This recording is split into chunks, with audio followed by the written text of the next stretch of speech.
নমস্কার সবাইকে। প্রতিমা ভেজ কুকিংয়ে সবাইকে স্বাগতম। আজ আমি তোমাদের সাথে গাজরের পায়েস রেসিপি শেয়ার করব। এখানে আমি বড় দেখে একটা গাজর নিয়েছিলাম, সেই গাজরটাই ভালো করে গ্রেট করে নিয়েছি।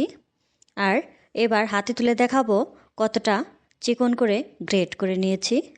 এবার গাজরের পায়েস রান্না করার জন্য আগে দুধটা জ্বালিয়ে নেব।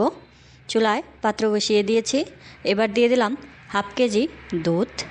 যেহেতু একটা গাজর তাই দুধের পরিমাণটা একটু কমই নিয়েছি। দুধে বলক চলে এসেছে। এবারে খুন্তি দিয়ে নেড়ে দেব। আর অবশ্যই দুধটা জ্বালানোর সময় চুলার আঁচটা মিডিয়াম রাখতে হবে। আর খেয়াল রাখতে হবে দুধটা যেন উতলে পড়ে না যায়। খুন্তি দিয়ে একটু নেড়ে দিলাম। যেহেতু দুধে বলক চলে এসেছে, এবার মশলাগুলো দিয়ে দেব। এখানে আমি এলাচ আর দারুচিনি দিয়ে দিলাম। দারুচিনি এলাচগুলো আগে দেওয়ার কারণে ফ্লেভারটা অনেক সুন্দর আসবে।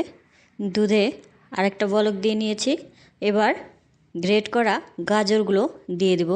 গাজরগুলো আমি চারিদিকেই অল্প অল্প করে ছড়িয়ে দিয়ে দিলাম। আজকের এই গাজরের পায়েসটা রান্না করা খুবই সহজ, কোনো প্রকার ঝামেলা নেই। খুব সহজেই এই গাজরের পায়েসটা আমি আজকে বানিয়ে নিয়েছি। গাজরগুলো মোটামুটি একটু সেদ্ধ হয়ে গেছে। এবার দিয়ে দেব কিশমিশ। এখানে তোমরা চাইলে কাজু বাদাম, কাঠবাদাম এগুলোও দিতে পারো। অল্প করে কিশমিশ দিয়েছি। এবার একটু নেড়ে নেব। গাজরগুলো এবার ভালো করে সেদ্ধ হয়ে গেছে। এবার দিয়ে দেব চিনি। এখানে মিষ্টিটা তোমরা তোমাদের পছন্দ অনুযায়ী দেবে। এখানে আমি প্রথমে অল্প চিনি দিয়েছি, এরপর মিশিয়ে নেব। তারপর যদি চিনি লাগে সেক্ষেত্রে আরও একটু চিনি দেব। এখানে তোমরা চাইলে গুঁড়ো দুধও ব্যবহার করতে পারো।